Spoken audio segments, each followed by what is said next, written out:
अभी हम लोग क्लास 8 के चैप्टर 10 फसल का उत्पादन एवं प्रबंधन से संबंधित महत्वपूर्ण प्रश्न देखेंगे। पहला प्रश्न है, राइजोबियम नामक जीवाणु किस फसल के जड़ में पाए जाने वाले ग्रंथियों में उपस्थित होते हैं? ए, रेशेदार फसल, बी, फलीदार फसल, सी, अनाज फसल, डी, इनमें से कोई नहीं।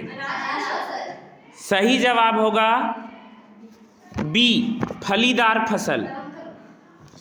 दूसरा प्रश्न है, स्वपोषी का उदाहरण है? ए, गाय, बी, बकरी, सी, मनुष्य, डी, आम का पौधा। सही जवाब होगा डी, आम का पौधा।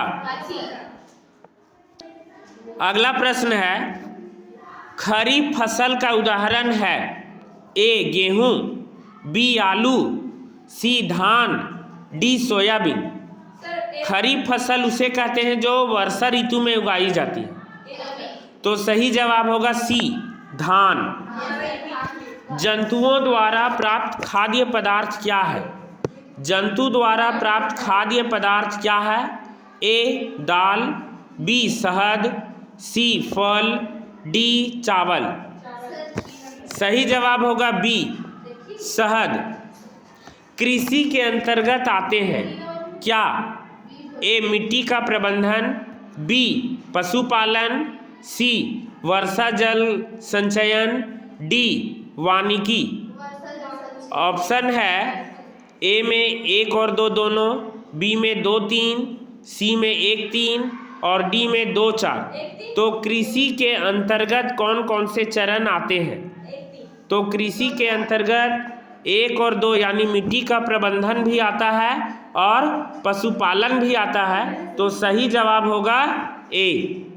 अगला प्रश्न है, बागवानी का संबंध किससे है?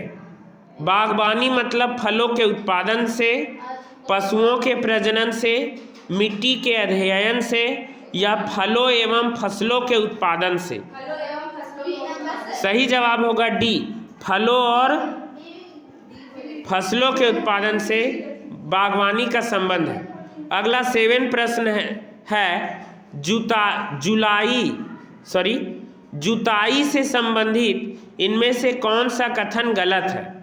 ए, मिट्टी ढीली होती है, बी, मिट्टी को ऑक्सीजन प्राप्त होती है, सी, मिट्टी कड़ी हो जाती है, डी, पौधों की जड़ों को मिट्टी के अंदर जाना आसान हो जाता है।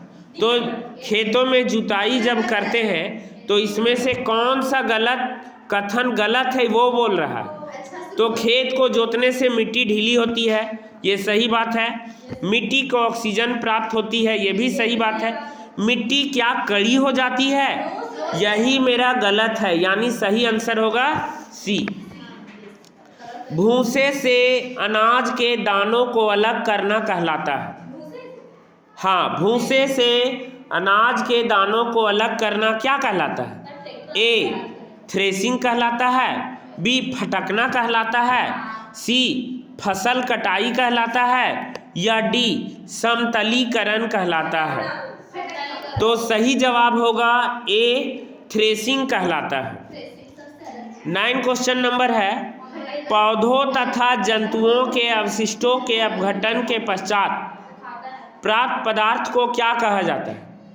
पौधों तथा जंतुओं के अवशिष्टों के अपघटन के पश्चात प्राप्त पदार्थ को क्या कहा जाता है? ए, उर्वरक कहा जाता है, बी, खाद कहा जाता है, सी, खरपतवार नाशी कहा जाता है या D, NPK nitrogen phosphorus potassium कहा जाता है।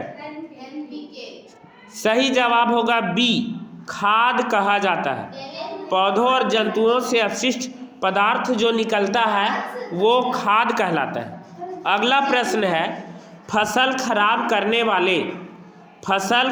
करने वाले कीटों के नियंत्रण का जैविक तरीका कौन सा है? ए, रसायनों का छिड़काव, बी,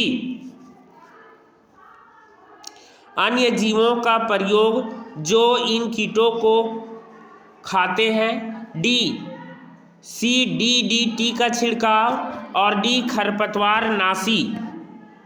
सही जवाब बताएं। सही जवाब होगा बी। सही जवाब होगा बी, अन्य जीवों के का प्रयोग जो इन कीटों को खा जाते हैं।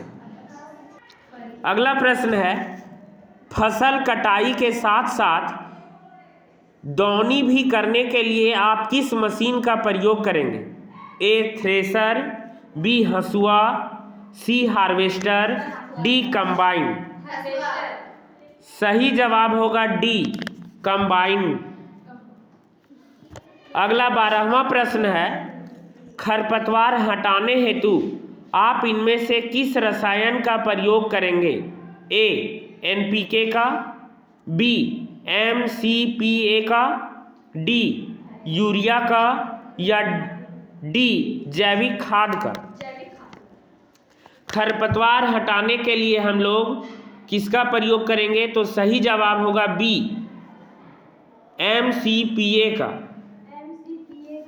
हाँ, यह एक कीटनाशी खरपतवार नाशी है, रसायन है।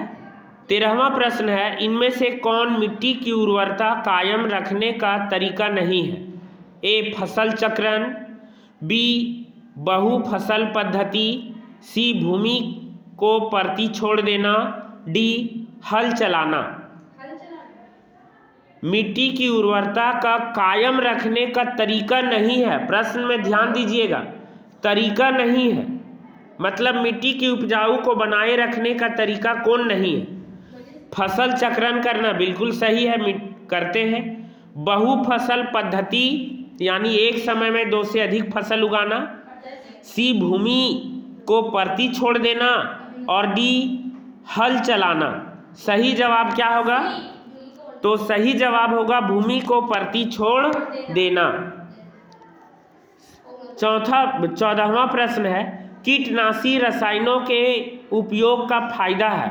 ए फसल उत्पादन में वृद्धि, बी वन्य जीवों का प्रभाव, सी कीटनाशी रसायन का मिट्टी में रिसाव, डी देर से प्रभाव। सही जवाब होगा ए फसल उत्पादन में वृद्धि। लास्ट प्रश्न है, वायुमंडलीय नाइट्रोजन का नाइट्रेट में बदलने की प्रक्रिया क्या है? ए फसलीदार फसल, बी थ्रेसिंग, सी नाइट्रोजन का स्थिरीकरण और डी वीडिंग। सही जवाब होगा सी नाइट्रोजन स्थिरीकरण।